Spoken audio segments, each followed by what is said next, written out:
สบายดีเวลาเฮาใส่เนาะเฮาใส่แฟบเฮาตักน้ำซ้ำนี่เนาะพี่น้องแล้วก็ใส่น้ำเสื้อไฟนี่เสื้อเจ้านี่เด้อวิธีตักนะนี่เป็นน่ะบ่าวบอกวิธีเด้อแบบนี้จับนี่ตักนี่เห็นบ่มันเป็นพองเนาะเห็นบ่ลายๆเนาะเป็นพองโอเคโอ้เพิ่นก็เป็นนะพี่น้องพังครัวน้องๆเพิ่นเฮ็ดเองได้แล้วก็ผักส่วนผักเองเพิ่นก็ขุดเองปลูกเองแม่น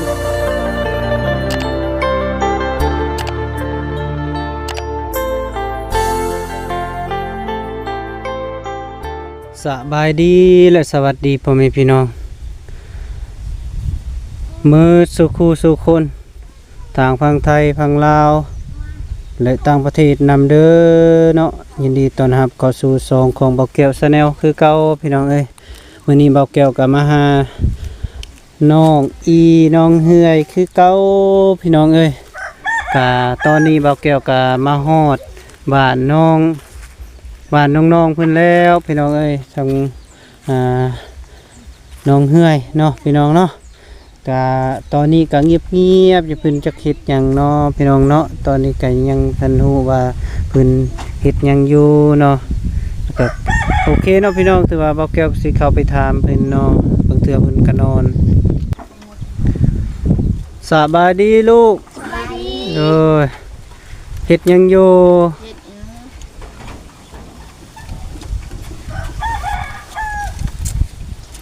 กินข้าวแล้วบ่พากันเฮ็ดหยังกินแล้วบ่ข้าวนะไหนมาเอาไว้ในหิงได้ยังกินอยู่เจ้าปิ้งปลาลวกมีจะกินนมบ่ลูกกินในน้ำบ่าวเบิ่งมื้อดูกินแล้วเบิดแล้วบ่นี่มันเหี่ยนะดูดอึบผ่านมาเคยกินอยู่บ่ลูกเคยบ่กำลังกินนมพี่น้องเอ้ยตะมุตะมิอยู่เดี๋ยวนี้เห็นหน้าก็เบ่งอยู่กว่าผู้อายก็ได้ผู้น้องอันนี้ก็ได้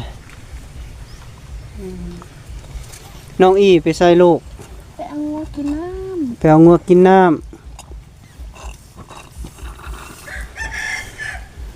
มื้อนี้นะบ่าวสิพาแต่เจ้าซักเครื่องเด้อยินบ่นะบ่าวสิบอกวิธีซักเครื่องซักคองเนาะซักผ้านะหย่องนะบ่าวซื้อแฟบมาแล้วมีแต่ว่าถ้าน้องเพิ่นมาก่อนเนาะ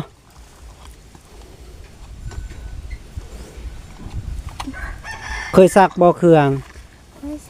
เคยบ่โดยเป็นได้ห้ำเอาละบ่อนไม้นะว่าสิเฮ็ดหาวนะหาวตักเครื่องยังบ่หรือว่ามื้อใดสิเฮ็ดได้น้ำเบาซื้ออันเล็กตะปูมาละได้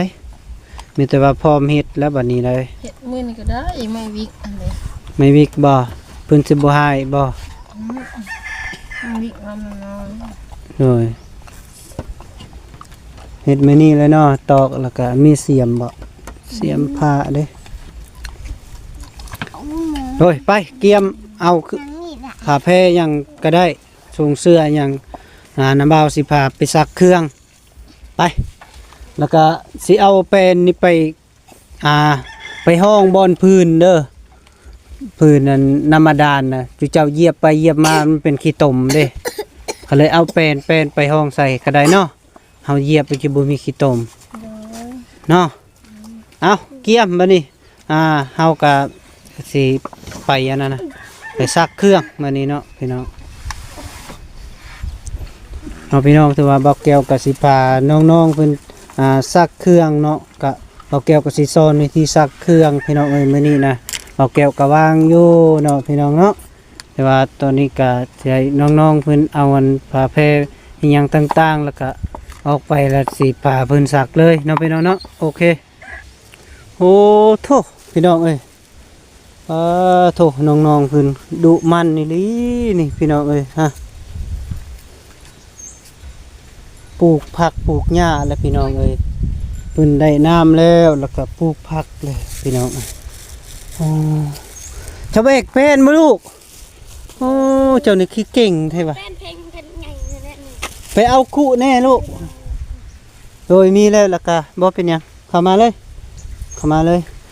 แม่พี่น้องแล้วก็ทาง FC เฮาเด้อบ่แก่สอนน้องๆภาษาสักเครื่องพี่น้องเอ้ยแต่ว่าเฮาเครื่องก็ยังบ่ทันเฮ็ดเนาะพี่น้องก็มีแต่ว่าตากใส่นี่แหละพี่น้องเอ้ยแล้วเฮาอ่าสักแล้วก็สิพาเพิ่นตากแถวเฮานี่แหละพี่น้องเอ้ยหาหัวนี่แหละโดยสอดไปเล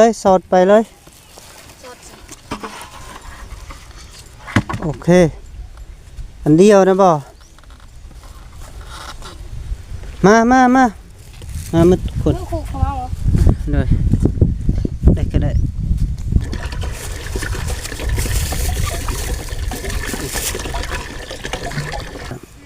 สบายดี สบายดี เด้อเอาเนาะพี่น้องถือว่าเบ้าแก้วมามื้อนี้ก็บ่มีหยังหลากหลายพี่น้องเอ้ยที่ว่าเบ้าแก้วสิมาพาน้องซักเครื่องพี่น้องเอ้ยแล้วก็เจ้าเอาคู่อนาคตลูกจะเอาคู่ก่อนมาเลยคู่เจ้าโดย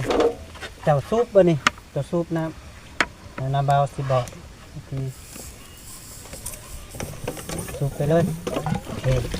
น้ำก็สะดวกเลยคือใส่แบบพี่น้องเลยพอแล้วลูกละพอแล้วโอเคมานั่งกันมีน้ำอยากลายเนาะเอาออกใส่แล้วก็ใส่เฟบอันนี้เนาะวิธีซักเครื่องตรงเด่นนี้เนาะเอา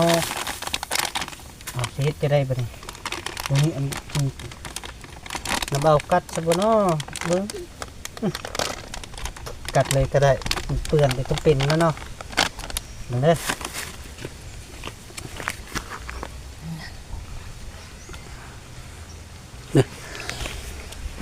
เวลาเฮาใส่เนาะเฮาใส่เฟบเฮาตักน้ำซ้ำนี้เนาะพี่น้องแล้วก็ใส่น้ำเนาะโอยเลยเฟบกะว่ามันฟองคักแล้วก็ใส่สิริลายแต่เวลาเฮาซักนี่คือเฮามันกี่ไข่ลายเด้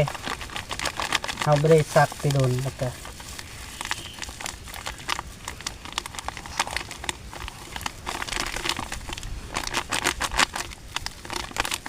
นี่หลังจากนะครับก็ว่าตีนี่ให้มันเป็นพองไว้นี่เห็นบ่มันเป็นพองเนาะพองเอาเครื่องลงมานี่เอาเทือละโตยองมาตัวใดก็ได้ให้น้ำวาวนี่เอาเสื้อไฟนี่ ร้อย เสื้อเจ้านี่เด้อวิธีตักนะนี่เป็นน้ำวาวบอกวิธีเด้อแบบนี้จับนี่ตักนี่ ที่มีอื่นถูก เห็นบ่ คนค่ะ มันเป็นพองเนาะเห็นบ่ลายๆเนาะเป็นพองเนาะนี่น้ำวาวตักไข่เบิ้งเนาะแล้วก็ให้พี่เจ้านำลังเป็นสักเนาะนี่บ่ต้องเซฟนำกันนะมื้อหน้าแล้วบ่เอาเด้อแฟบนะโหยใส่นี่มันบ่คักเฮาต้องใส่แบบนี้ให้เครื่องมันเปียกก่อนใส่ไว้เนาะเฮาจึงซักนี่เนาะซักเห็นบ่มีฟองซักเอาคุมาไปนี่วิธีซักก็ง่ายๆหนึ่งเอาตรงขยันเนาะวางใส่เอาจะซักมันนี่ให้นะบ่าวเบิ่งไปเอาลูกเอากันซักโอเคซักจับก็ซักเลยซักน้ำกันเอาซักน้ำกันเนาะซักย่องเลยย่องน้ำกันบ่เป็นยัง เขาส่ง จุ่มละพากันยองหรือว่าสิเอาซองคู่บอกคู่เดียวกับพ่อเนาะนี่วิธีซักง่ายๆหนึ่งนี่สิมาซักน้ำกันไปหมดเจ้าค่ะมาเลย ไป น้องเฮยยับมาพี่เอาน้องอุ้มมา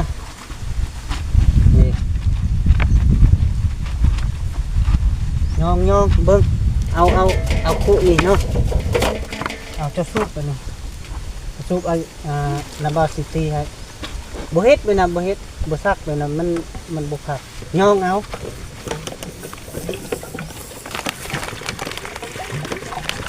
โอเคได้เลยล่ะ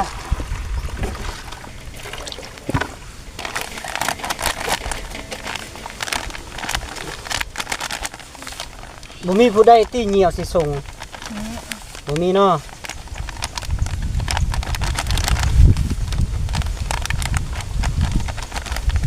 มีได้ผมพันเหนียวโอ้ก็เหนียวในห้องน้ำตึงอ้าวคือว่าเต็มแล้ววันนี้นะสิลุกไปซักกับบุกาเนาะยันหมูเอาแน่เห็นบ่อ้าวซักมานี่ลูกซักก็ได้ย่องไว้นี่ เชื่อตัวบะจบ เสื้อน้ำมัน เสื้อของไผนี่ของเบาน้อยบ่ แล้วก็อูบ่อูเป้นี่บ่อ่า ลายกับเจ๊ ลายกับแกเนาะเป็นลายกับแกเนาะมื้อหน้าคณะบ่าวบ่มาก็มีแต่พากันซักไปมีเด้อซักแล้วเฮาก็มาไล่บัดนี้ไล่เครื่องจังนั้นเฮาซักแล้วเฮาก็สิไล่บัดนี้เนาะหลังจากไล่แล้วแล้วก็บิดให้มันอันนั้นก็ได้แล้วก็จึงเอาไปตากเด้อ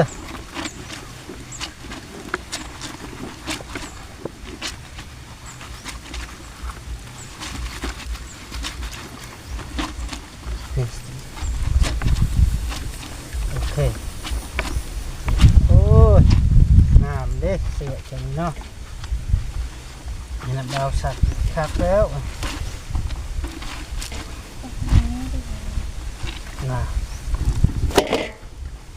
เสื้อผู้ใดนี่ กระเพราอู เท่าอูอีกแล้วมีแต่เสื้อเท่าอูเลยเนาะ เลือขาดนะ เสื้อขาดยามันขาดแต่ต้องได้ซักอนามัยแล้วก็นุ่งใหม่ ส่ง เคยซักมาจากเถื่อเลยเสื้อนี่บ่เนาะเขายิงกับบกเข้าเลย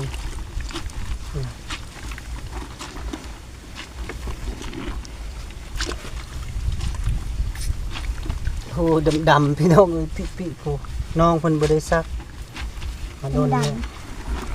จนดำคันทิ่มลงน้องกะป่าตายได้นี่เนาะ ป่าตายแล้วเนาะสักเงี้ยๆเพิ่นละ มันเบื่อเด้มันเบื่อขี้ไข่เท่าอู้เพิ่นว่าอุ้ยกูเบื่อแล้วเด้ขี้ไข่เท่าอู้ตาโลแล้วป่าก็ได้เนาะ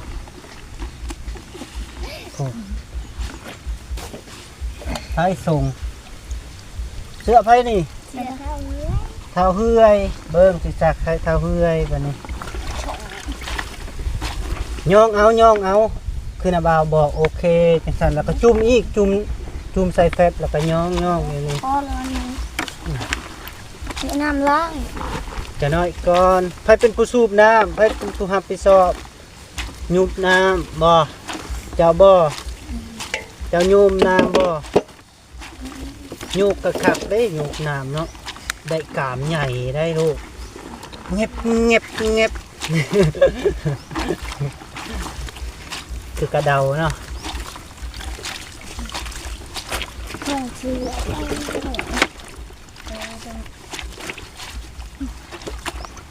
ทรงผู้ใดน่ะ ส่งข้าวเนื้อ ทรงเท้าเฮือยได้สุดงามเลยได้แล้วก็อ้าวซักไปนี่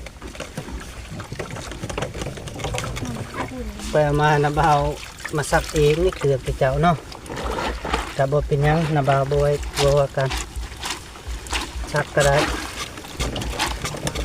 โอ้ดำ เชื่ออะไรกัน เห็นบ่ดำอื้อปื้อเบิดเลยนะครับ ลูกตก บุพาไปเลย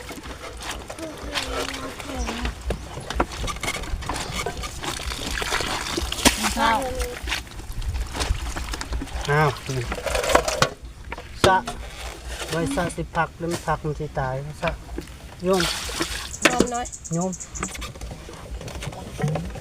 ไล่เครื่องนี่ตามน้ำเด้อ เห็นบ่มึงเอาออกตัวนี้เอากระซามนี่มามึงไปกระซามมึงโลดเอาเครื่องมาเบิดโอเคมึงไปกระซามโอเค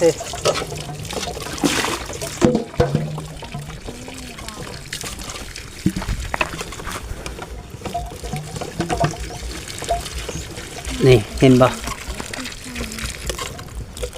โยมเลยเปลี่ยนกันโยมโยกเลยฮึบ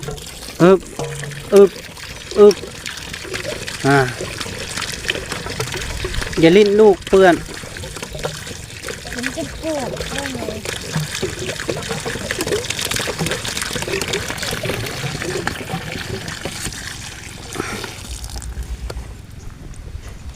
โอ้โมโนสีรังคู ผู้หนึงสู้ผู้หนึงไล่วิธีไล่เด้อเอามากระซามนะน้ำเบาสิไล่ให้นี่ซุก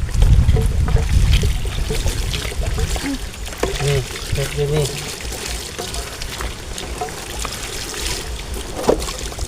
จะเปลี่ยนกันยุ่เด้อดูเลย เลือดนิดนิดออกกัน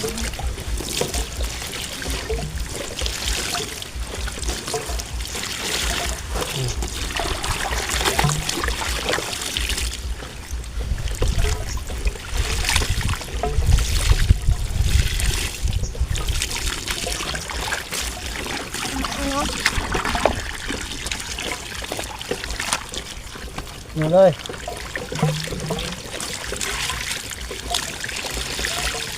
ล้างช่องน้ำเนาะไล่ช่องน้ำพอเปียกบ่ลูกเปียกยับ เลือดเนาะ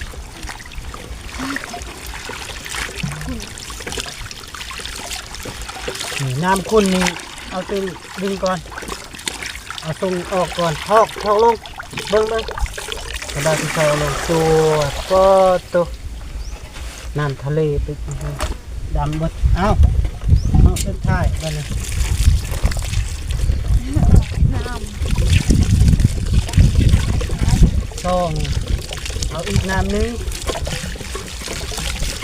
ำคนลายยังน้ำแตกนะ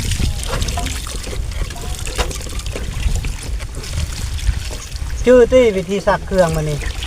ชื่อบ่ชื่อเนาะแต่วิธีไล่เครื่องก็ชื่อแล้วเนาะเมื่อหน้าเราจะมีแต่เจ้าพยายามสักเครื่องตากเครื่องแล้วก็บ่ให้นุ่งซ้ำนะนึ่งอันเก่าตลอดบ่ได้มันเป็นที่ไทยเลยพยาธิ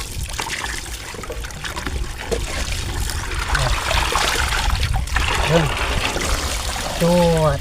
เอาอีกบันหนึงมันเปลี่ยนกันยุ่งบันนี้รอบสุดท้ายแล้วบันนี้หน้าที่3แล้วเอากินน้ำเลยบันนี้โอเคโยเลย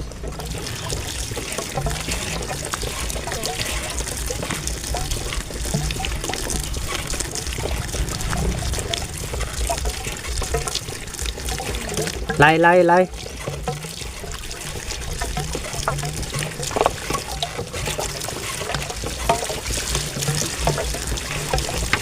ล่เลย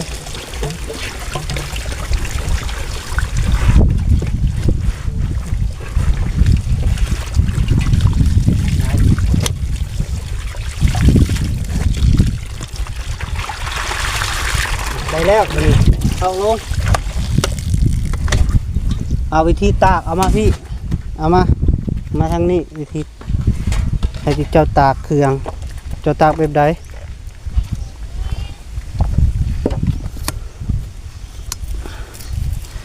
เพราะว่าห่าวเขายังมาทันเฮ็ดเนาะ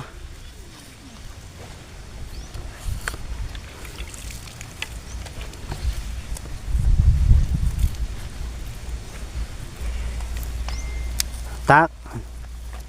โอเคโอ้พุ่นก็เป็นนะพี่น้องพังควมนะ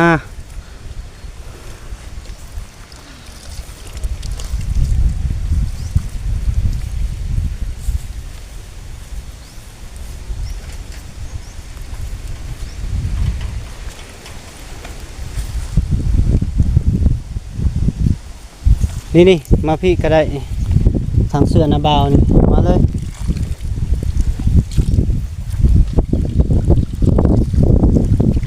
สบายดีเด้อเลยหักแล้ววันนี้เนาะ แมน เห็ดบัวหักแล้ว เห็ดแล้วเพิ่นเฮ็ดเองได้น้องๆเพิ่นแม่นน้องๆเพิ่นเฮ็ดเองได้แล้วก็ผักส่วนผักเองเพิ่นก็ขุดเองปลูกเองแม่นปลูกผักอีก ผักโดยเซยชมเซย สมเสยคักอยู่บ่าวพลไสเอ้ย มีน้ำ เพิ่นน่ะ เนาะ แม่นเพราะว่าน้องๆเพิ่นนี่ก็ขยันอยู่ได้บอกเทื่อนึงถือว่าเฮ็ดไปเลยเฮ็ดเป็น บอกง่ายว่าซั่นซะ แม่นบอกง่ายใส่ง่ายว่าซั่นแล้วก็พังความบ่ได้ดื้ออีกน้องๆเพิ่นนี่ คันอยากใส่เวียกอีหยังโดยบอกหยังก็เฮ็ดเบิด เอาจังซั่นคุยนำน้องๆก่อนเด้อโดยชื่อตี้บัดนี้เนาะวิธีซักเครื่องตากเครื่องเนาะแต่ว่าหาวเฮายังบ่ทันเฮ็ดเนาะหาบ่อนตากเครื่องมีแต่ว่ามื้อแรงเนาะคันบ่ทันแล้วก็เป็นมื้ออื่นก็ได้น้าบ่าวยังสิขึ้นมาอยู่เนาะโดยมีแต่เอาแป้นนี่มากองก็ได้เพราะว่าเวลาที่เจ้าย่างไปย่างมามันสิเปื้อนเนาะเด้อทางเนาะโอเคเนาะเอาเนาะพ่อแม่พี่น้อง FC เนาะถือว่าพันการเบาแก้วพาน้องๆซักเครื่องแล้วก็ลักๆก็บอกวิธีน้องๆเพิ่นซักเครื่องเนาะพี่น้องแต่ว่าเบาแก้วเป็นผู้ซักเอง แล้วก็ยามันเนาะพี่น้องเนาะแต่ว่าอยากให้น้องๆเพิ่นฮู้เนาะฮู้ซักเครื่องแล้วก็ฮู้ตากเครื่องวิธีซักเครื่องนักตากเครื่องต่างๆเนาะพี่น้องเนาะแต่ว่าน้องเพิ่นก็ขยันเนาะบอกเทื่อนึงก็เฮ็ดเป็นอยู่พี่น้องเอ้ยแล้วก็ทางเบาแก้วก็ภาคภูมิใจเนาะน้องๆเพิ่นเนาะพี่น้องเนาะเอาเนาะพี่น้องถือว่าทางเบาแก้วก็ขอโตกับก่อนเนาะพี่น้องเนาะหรือว่าทาง FC หรือว่าพ่อแม่พี่น้องแล้วก็ขอจุกสุขภาพเข้มแข็งของดูดีมีแห้งอย่าเจ็บอย่าจนไปใส่มาใส่ก็มีคนหักคนแพงเด้อพี่น้องเด้อแล้วก็ทางเบาแก้วก็คำว่าสบายดีกลับก่อนเด้อพี่น้องเนาะ